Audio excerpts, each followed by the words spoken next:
بسم الله الرحمن الرحيم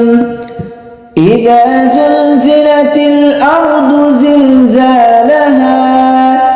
وأخرجت الأرض أثقالها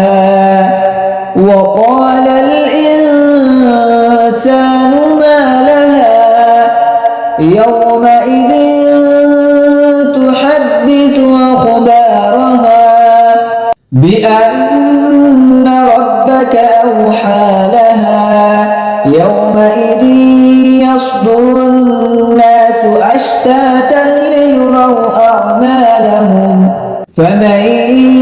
يعمل مثقال ذرة خيرا يره ومن يعمل مثقال ذرة شرا يره.